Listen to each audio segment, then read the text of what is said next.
A very warm welcome to everyone. It's so great to see all of you here in person. I'm really enjoying just being in a room with other people. Very nice. I want to welcome you to the inaugural lecture of Theresa Singleton, who is the Pitt Professor of American History and Institutions. It's held in the Faculty of History, but some of you may not know that it rotates around to economics and to HSPS. And so Theresa was actually appointed in the year 2020 to 21, but obviously that didn't work, so she's here this year instead. Professor Singleton is visiting us this year from the Department of Anthropology in Syracuse University in New York State, which is her home. And she will be known to many of you from her fascinating Garrett seminar last term when she opened our series entitled North Atlantic Highways, Materiality and Mobilities, with a talk about the historical archaeology of the African diaspora into the Caribbean, as well as to mainland areas of the Americas. A native of Charleston, South Carolina, she received her PhD in anthropology from the University of Florida in 1980, and then worked as a curator of the Smithsonian Institution in Washington, D.C. from 1988 to 2000, before moving to Syracuse, where she teaches now. Her areas of expertise include the archaeology of African diasporas, slavery and plantations, museums of the southern United States and the Caribbean, particularly Cuba. She began her archaeological research into slavery and plantations in coastal Georgia in the United States, where she and her team studied rice plantations. Since that time, she has worked on the historical and material culture of African American life in the United States, contributing to both museum exhibitions as well as academic publications. She was introduced to Caribbean archaeology in 1990 when she joined an expedition working on the excavation of a village for enslaved Africans at Galway's sugar plantation on Montserrat in the West Indies. In 1996, she made her first visit to Cuba, where she organized historical archaeological study of a coffee plantation called Santa Ana de Villajarcas, collaborating with the city of Havana's Office of the Historian. This work was published in her book, Slavery Behind the Wall, an Archaeology of a Cuban Coffee Plantation, in 2015. She has edited a further 2 volumes entitled The Archaeology of Slavery and Plantation Life and I, Too, Am America, Archaeological Studies of African American Life, plus over 50 articles and book chapters. She's working this year on another book manuscript entitled The Archaeology of Plantation Lives in the Southern United States and the Caribbean. And she was awarded the J.C. Harrington Medal in 2014 for her lifetime contribution to historical archaeology. We extend a very warm welcome today, and it's so great to have you here finally, to speak on the worlds the enslaved created or were first forced to endure, balancing archaeological natives of slavery. Let's welcome Theresa.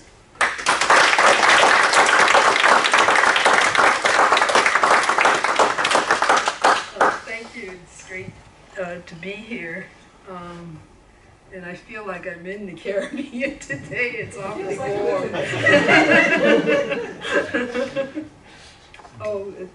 Now it says set up assistant. I'm sorry, I have to warn you. I have to forewarn you. I tend to always have technical problems when I give talks.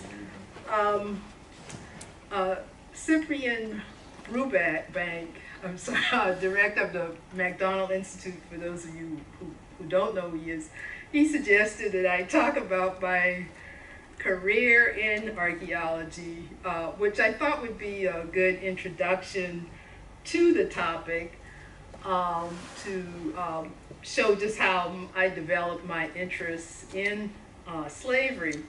And it may be a surprise to you all that slavery was not the topic that I had initially planned to pursue in graduate school. And I went to graduate school really not having a particular, or postgraduate, as you say here, subject in mind, which is very typical in the States, although I guess here, when students go to postgraduate, they have a topic, subject in mind. And I knew I was interested in archaeology. I had had worked on a couple of archaeological projects as an undergraduate, including one not from far here from Cambridge, at Grimes Graves, a Neolithic stone flint quarry. So I still had this somewhat romantic idea or notion of archaeology, as a lot of people do when they're still thinking about continuing their education in archaeology. Even though Grimes Graves, as well as a Paleo-Indian site I worked in Virginia, should have disavowed me of that romantic notion of archaeology, because there was nothing really romantic about working on either of those projects. And at that time, of course, if someone were to ask me if I were interested in slavery, I definitely, or doing archaeological work on slavery, I would say, well, there's certainly nothing romantic about that. I went off to graduate school wanting to pursue historical archaeology, because for me, historical archaeology had that right combination of two subjects that I enjoyed immensely, archaeology and history. But I had no idea what the topic would be. And so the first year I did, after I did 2 terms, at that time, University of Florida, as well as a lot of other schools in the southern United States, were actually on a quarter system. So so the first 2 terms I took class work, but then the second 2 terms I did 2 field schools back to back. The first was in St. Augustine, Florida, just to show where that is. It's the first permanent, long-term, continuous settlement in the United States, founded in 1565. And one of the sites that we excavated or studied that particular time when I was in field school, I later wrote my MA thesis on it. And then the other field school, which did introduce me to plantations, was actually not that far from St. Augustine, just maybe about 70 or 80 miles north, or maybe it's more than that. Maybe it's more like 100 miles north of St. Augustine on the coast of Georgia. It was Sapelo Island, Barrier Island. It's illustrated here. And as you can see, Barrier Island, or the islands along the Atlantic coast that actually border on the sea, and they form a barrier between the Atlantic Ocean and the mainland, and estuaries to the west. And one of the sites we did, here's a picture of me much younger, on the Georgia coast, that that field school, where we were primarily there to excavate a early contact, late pre-colonial indigenous village site. But the first 2 weeks we did work on a sugar mill that was probably animal powered, and so the reconstruction is on your it's on your right, well, it's on my right, anyway, of what that animal powered mill probably looked like. And so this was really my introduction to plantation archaeology. So it wasn't an introduction to the study of slavery at all, but to sort of the industrial works of a plantation. I guess some of you are wondering, well, sugar that far north, and yeah, it was an experimental, short-lived venture at Sapelo, as well as at some of the other nearby islands. And the primary primary crop of sapelo, as well as most of the barrier islands, at least those south of my hometown of Charleston, South Carolina, was that they produced sea island cotton, which is produced in several places in the Caribbean. I happen to have seen this stamp online when I did a Google search on sea island cotton, and the other image shows that it has very much a very different silky texture compared to the short staple cotton that most people know about, and that was produced throughout the southern United States to produce coarse cotton cloth. Sea island cotton, it's believed, originated or is native to the coastal areas of Ecuador and Peru. But I didn't end up doing my dissertation on one of the barrier islands, which would have been nice. Instead, I ended up on the marshy lowlands that are further in the interior and produce rice. And so that's where I really began my studies of slave life. But as much as I enjoyed that summer at Sapelo, learning about the island and the local African American communities who are descendants from the enslaved people who labored on cotton and rice plantations and are known today as the Gala Geechee, because they speak a Creole language that's called Gala in South Carolina and Geechee in Georgia, I was still not convinced that I wanted to undertake an archaeological study of slavery. I had several reasons why I was somewhat skeptical or hesitant to pursue an archaeological study of slavery. My major professor had done preliminary work also on the Georgia coast, but further south, and also in Florida on 2 plantations. And he was very eager to get me on board to continue his work. But as I told him on several occasions, I wasn't particularly interested in slavery because when I was an undergraduate, at least, a lot of the literature was really, pretty violent, dealt with the violence of slavery, and often in very graphic details. And I didn't think that was something that I wanted to do. Secondly, because the research was very preliminary, I was uncertain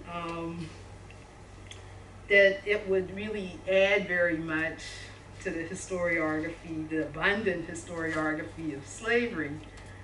Another concern was, was this just a fad, a craze coming out of the Black Studies movement of the the 1960s civil rights era?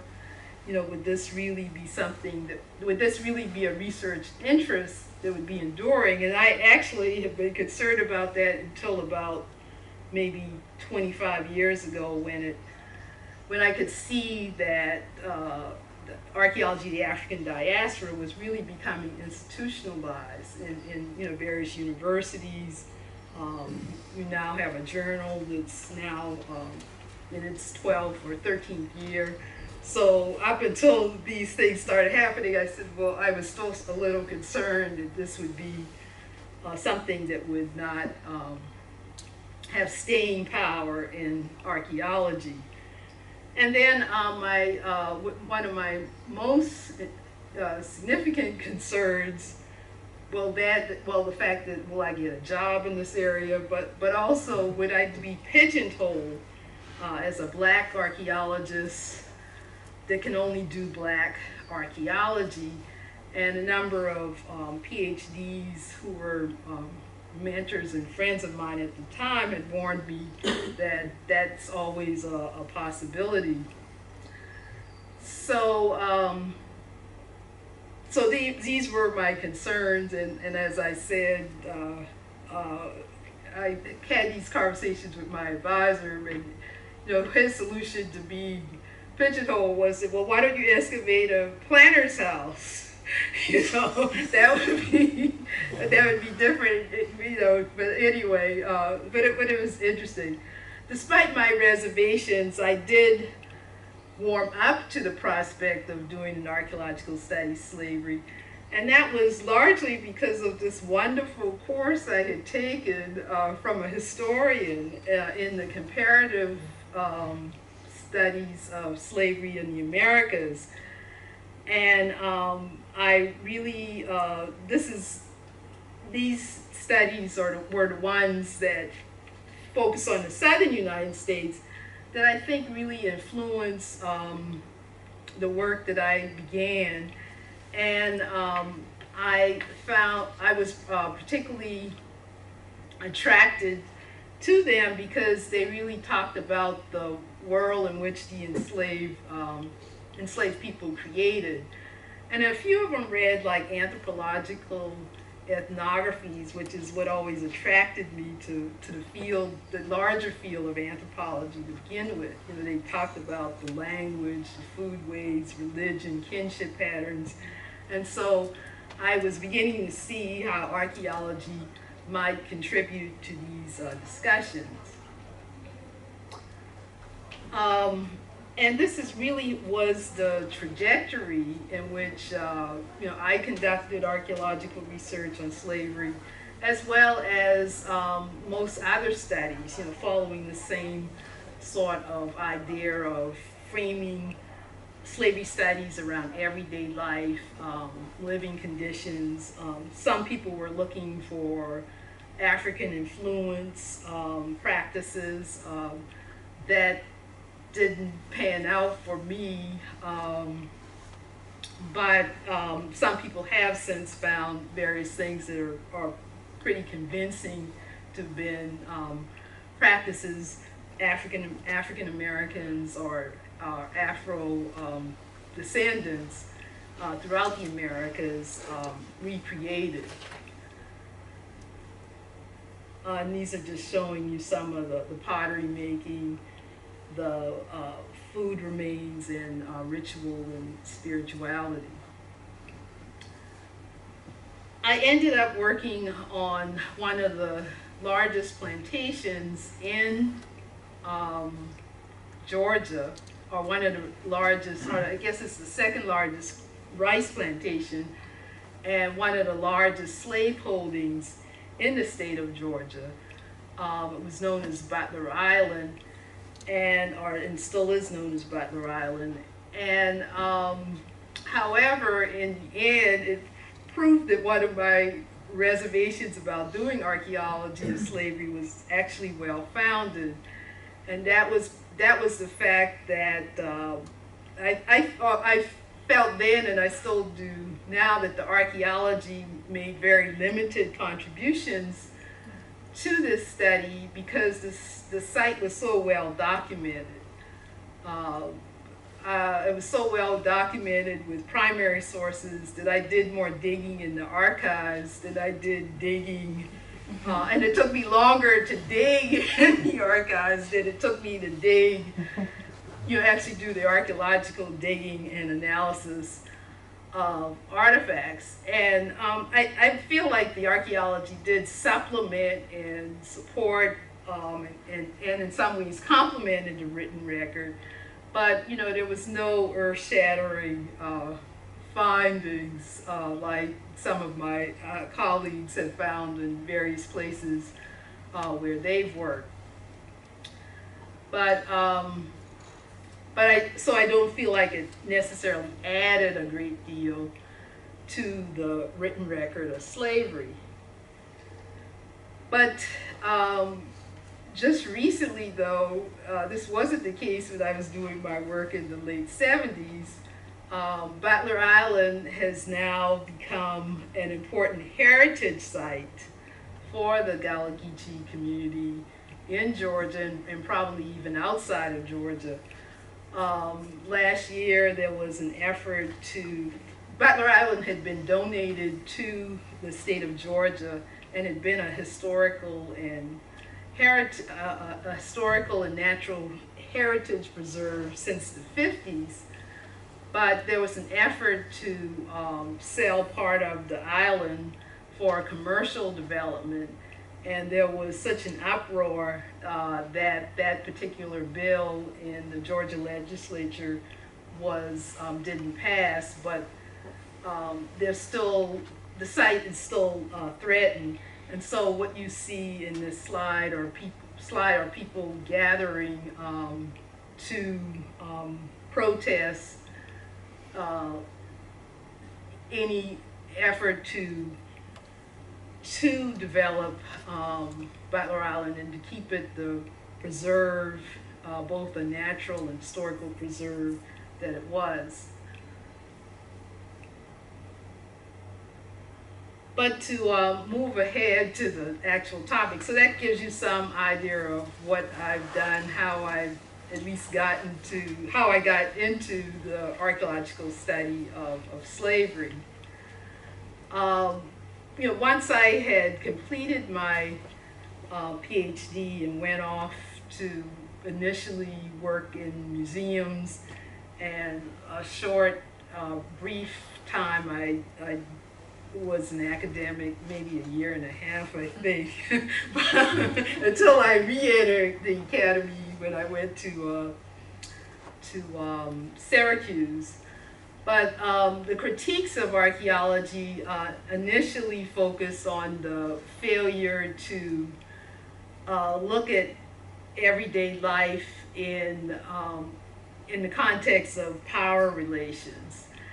And this was especially the case with many studies that were very what I would say artifact-centric, that fixated on the quantity and quality of artifacts that enslaved people acquired, rather than the people themselves and the circumstances under which they acquired these items. And you can still see a lot of these studies actually today. As studies began to document the prevalence of the slave economies throughout the Americas, in which enslaved people participated through the institutionalized slave markets, purchases and exchanges with local shopkeepers, or as you see in the slide, the two men, they're most likely itinerant peddlers who would go to the plantations to sell items to the enslaved. So once this literature, some of these studies archaeologists were doing as well as historians, and so that resulted in archaeologists sort of discarding any paternalistic interpretations that viewed that these items were cast-offs from the planter's house, or another view that enslaved people pilfered many of these items. The enslaved people in the southern U.S. and elsewhere in the Americas participated in a variety of economic activities, and this led to interpretations that enslaved people had a fair degree of autonomy in choosing their material life. And here again, ignoring that these economic activities occurred under slavery and was always subject to restrictions. It was not uncommon for slaveholders to exploit the slave economy, to their own advantage. And as historian Justine Hill Edwards has recently published a book on the unfree, I think it's titled Unfree Slave Economy, observes that despite enslaved people's access to material goods through slave economies, they continue to live in impoverished circumstances, and the enslavers forced them to work longer and harder to acquire these items. Once archaeologists began to frame their studies around relations of power, the emphasis centered on slave resistance to slaveholder dominance. The ephemeral quality of most forms of resistance, however, poses challenges to archaeological investigations because these actions are of short duration and yield few artifacts. Consequently, most studies of resistance in the archaeological study of slavery tend to examine cultural resistance, that is, the use of art, symbols, religion, or other traditional practices to challenge oppressive social systems. Leland Ferguson pioneered the analysis of cultural resistance in the study of slavery when he proposed that enslaved South Carolinians resisted slavery through their maintenance and reinvention of many of their cultural practices, such as making pottery and building houses, mud wall houses, or using earthenware vessels with cross marks on them in religious rituals. He concluded that these and other cultural practices indicate enslaved people rejected the world of their slaveholders in favor of their own. And since Ferguson's work, resistance could be found everywhere in archaeological narratives of slavery. Everything from slave clothing, adornment, to slave foodways has been treated as artifacts of resistance.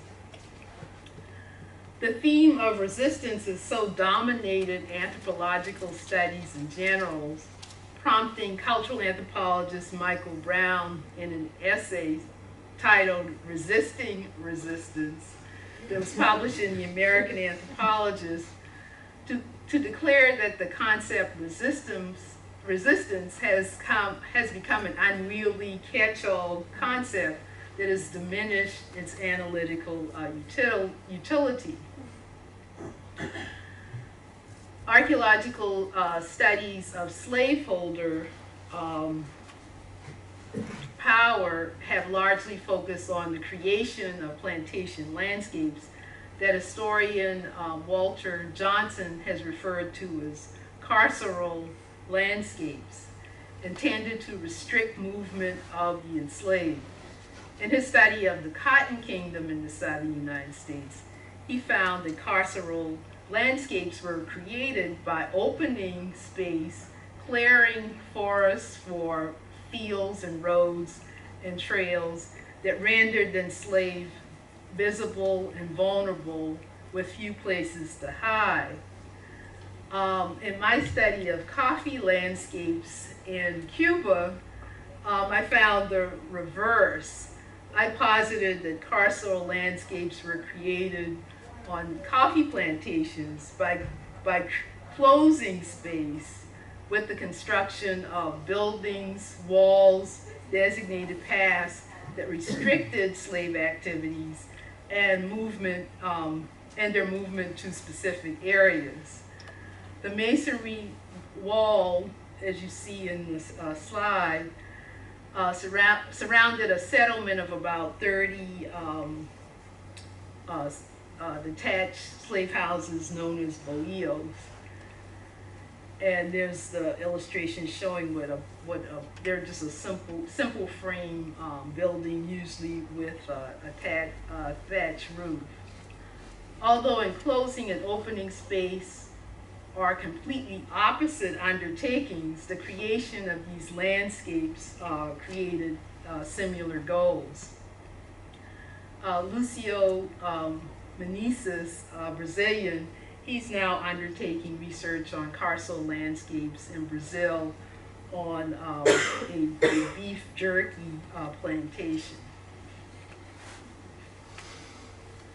With so much of the archaeology of plantation slavery being devoted to planter dominance and slave resistance, Paul Farnsworth raised the issue is that this research, while interesting or contributed to our understanding of life on plantations, had failed to consider the physical violence that planters use, for example, to as a weapon to maintain their relationships with enslaved people. And similarly, in terms of slave resistance, to speak of slave resistance without discussing the violence ignores the significant cause of the resistance. And although Farnsworth admitted that he had not included violence in his own narratives of slavery, he thought that this should be the way of the future. However, at this point, very few archaeologists have begun to do these kinds of studies. While archaeologists have recovered a few artifacts used to torture the enslaved, as illustrated in this slide, such as shackles, chains, a burden of weight. That's the one thing I have circled in red. The way the burden of weight work is that here you have a 50-pound weight chained to a person's body so that they would be unable to move. I mean, or they would be able to move. I mean, curiously, they were put in the fields with these weights, but they would not be able, or the reasoning was that they would move so slowly they wouldn't be able to actually run away. Although at some of the cave sites that I'm now investigating where slave runaways, we actually do find the chains, and we do find not the weights, but we have found the chains, and also the ankle, the shackles. Plantations also had jails that were used, or they used a room in buildings designated as hospitals as the stocks for constraining enslaved men and women. Sometimes they sent enslaved people to the stocks for relatively minor issues, such as suspected theft. I must admit I have been reluctant on the issue of incorporating violence in the archaeological study of slavery. As I mentioned earlier, this was what didn't attract me to studying slavery in the first place. But even more recently, I still am not convinced, or still am somewhat reluctant to pursue this line of investigation. And my reasons are, well, for one reason, as a former museum professional, it has taken a long time to get museums to even incorporate slavery in museum exhibits. And I feel that an emphasis on violence would further impede that process. And also, a lot of African American communities, that's not really what they're interested in. When they want to know about slavery, it's not about the violence that they want to find out about, but more about the kinds of things they did achieve. As Vincent Brown says, the small victories that they did win. But some museums have begun introducing a few things regarding slavery. For example, I was just in Charleston a few weeks ago and photographed this slave band, this device used for slave branding. It was owned by John Drayton of the Drayton Hall plantation. It's an important architectural site because Drayton Hall has the only extant Palladian Georgian house in the United States. And recently, or I guess a few years ago, they opened a gallery that provided some more information beyond the house on John Drayton and his properties. And one of his descendants donated this slave brand to the museum. And then there's the illustration showing slave branding. Slave branding was something I always thought was, well, I wouldn't say a myth, but probably not used that much. But I find out that it was more prevalent than I had expected. I guess you can't read that. I thought, but this is the description in the exhibit.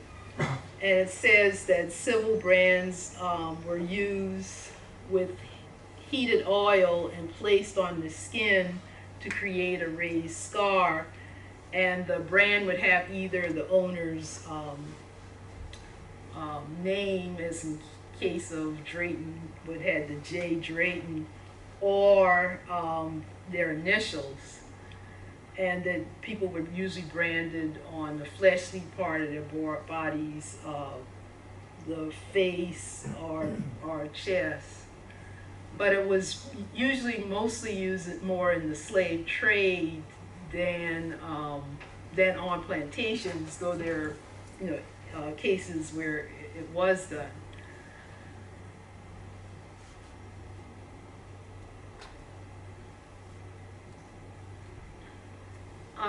Along with this effort to talk a little bit more about the violence of slavery in museums is also a surge of historiography on slavery and violence. These are just a few of what seems to be a trend right now on the violence of slavery in various ways. I wonder, though, if this historiographic turn that emphasizes the violence of slavery, rather than sensitizing people to the violence of slavery, will it ultimately desensitize readers in much the same way as racial and other forms of violence seen in the media is beginning to desensitize people. So that's one of my concerns in terms of incorporating violence in my narratives. Unfortunately, I do not have a solution to what is the best way to deal with incorporating violence. I felt like in my monograph on Cuba that I did talk a lot about, because that was published after Farnsworth had made a statement about more archaeologists need to look at violence. But I did talk about a lot of the violence in that essay, or in that monograph, but it wasn't a major point. And so what Farnsworth and some other archaeologists feel that it needs to be brought in more in our archaeological narratives.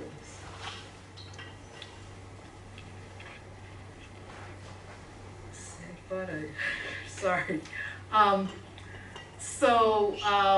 As I said, I have no solutions. I'm going to try my best to balance these narratives, looking at both the creativity, the small victories enslaved people won, but also considering the violence and discussing that. I end this talk with a quote that I had intended to be the epigraph for this talk that I mentioned in the abstract, and it's by Katherine McKittrick. If we only look at death and violence, then the stories we tell can only produce knowledge about Black subjects, that rendered them as people who suffered but never truly lived. And as I said, I was attracted to the archaeology of slavery to talk about how enslaved people live. And so I will certainly look more at violence, the violent ways in which they were treated. But I do want to make sure I talk about both.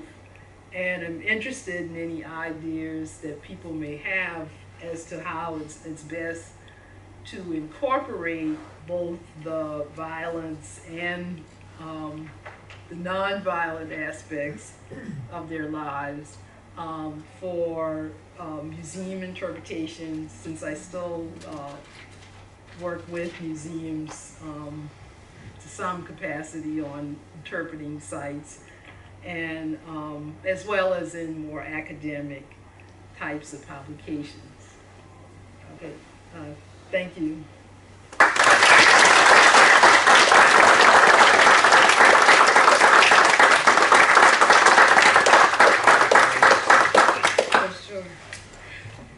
Thank you very much, Theresa. I'm going to borrow your seat. We're doing a little bit of a sort of musical chairs here for the moment. So it's fallen to me to say a few words of thanks. So Theresa, on behalf of myself, the McDonald Institute, the Department of Archaeology, the Department of History, and everyone online and in the room, may I thank you for such a wonderful lecture and for the honour of having your presence among us, both today but also over several months. And I know that your arrival here didn't coincide with the easiest of times, but I think having seen you at various events and in the pub chatting with students, your cheer and your willingness to sort of keep going and get involved with events and seminars and lectures has been greatly appreciated, and I think we're only sorry that we haven't had more opportunities, particularly in person, to do this. And I, for one, have certainly really enjoyed your contributions, particularly to the wonderful Garrod seminar series that ran last term, and that I think has influenced many of us, especially a number of young postdoctoral researchers in the room. So thank you ever so much for those contributions. Now, Theresa would like some questions. Is that right, Theresa? I'm putting you back on the spot now. I didn't realize this was a non-question. Well, I think we can definitely do questions. We can also do questions over a glass of wine after this as well, so you're all invited for a glass of wine. But I might bring Theresa in a moment, just back onto the spot for some more questions.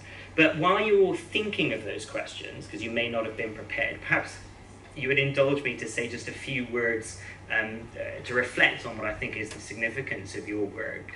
And I'm eminently unqualified, I think, to give that sort of reflection. But I offer this as sort of a perspective as an individual who has experience from research on the eastern side of the African continent, but who has perhaps often worked in or around and felt rather uncomfortable and often at times disillusioned by some of the development and post-colonial contexts, and indeed by some of the academic research, not in archaeology I would hasten to add, but some of the academic research in other disciplines that often support those contexts in which I feel quite disillusioned. And I hope that I speak not as an expert, but as a student trying to learn as I listen and I process the various contributions that I hear, and particularly your work, which I found very influential. And that's true whether I'm in Eastern Africa working with people on the ground or whether I'm here in this room. And I fully acknowledge that my position as a white male is a very poor one from which to speak to issues of suffering and violence, but I hope that you'll forgive my crude comments as they are offered in honour of your work and your influence, I think. And I think also just reflect on the way in which you present yourself, the humbleness with which you presented the history of your work and the work that you've done, I think is wonderfully touching. But we should shout about how fantastic it is, even if you're less willing to do so. So there's no comparison. I'm not making any comparison at all here. In fact, quite the opposite.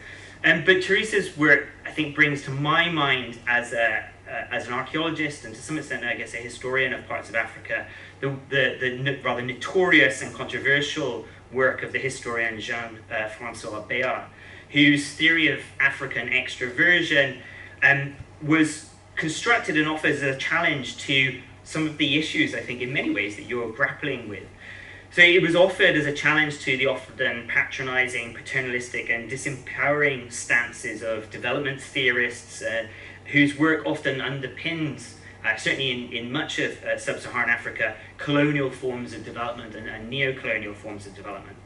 And that work, those dependency theorists' work, was really stemmed from theorists who could only really see Africa and the global south as characterized by suffering and by violence. And Béat's theory answered calls to demonstrate African historical agency in the face of those historic colonial and ongoing neo-colonial forces. But in so doing, I think he swung the pendulum far too far in the other direction and constructed a narrative of African extraversion, which ascribed far too much agency to African elites and too little to colonial forces. And the result of that is a narrative that tries to solve a real challenge that you're grappling with, but that borders on appeasement of the slave trade of colonialism and neo-colonialism and contributes, I think, to an erasure of suffering and violence. And what we've seen today in your work, Theresa, and those of us who know your work, first of all, is the fact that your work is so much better. But it's sought to balance narratives of violence and control conducted towards slaves with those of their agency and creativity. And you said you don't have solutions, but I think your work guides us to all kinds of solutions there. I think your work shows us how power and the subversion of power are not distinct narratives, but they're two sides in some way of the coin. How things which are intended to control those carceral landscapes that you talk about can be creatively subverted. For example, by using slave plantation walls in Cuba, designed to control but being appropriated in little ways to do things like hide runaways.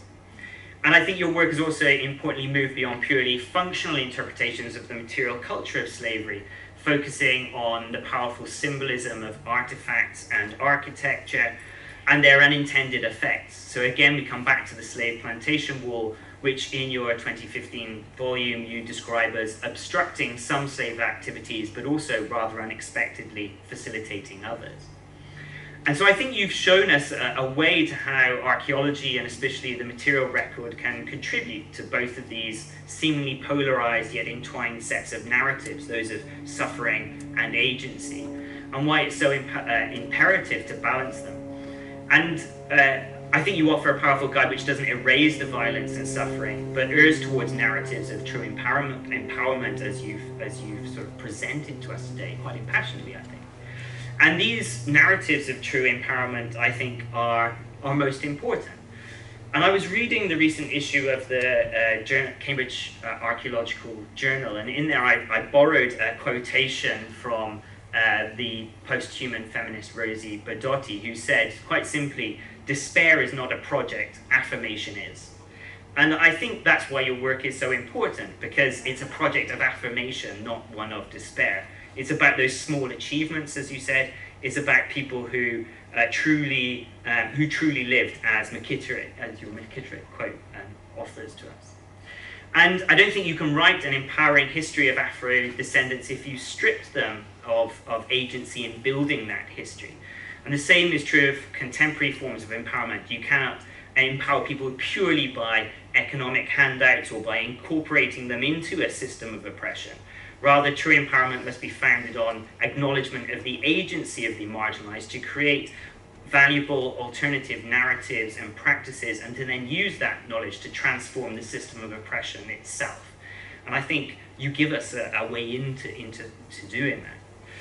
And so to my mind, while acknowledging and writing histories of suffering and violence is vastly important, it's the task of writing histories and narratives of agency and creativity of lives truly lived that's most important, because it's these that hold the creative power to transform the future. And so Theresa's work inspires such action, and for that I'm truly honoured to offer these thanks, and I hope that everyone else here is also. So once again, thank you, Theresa.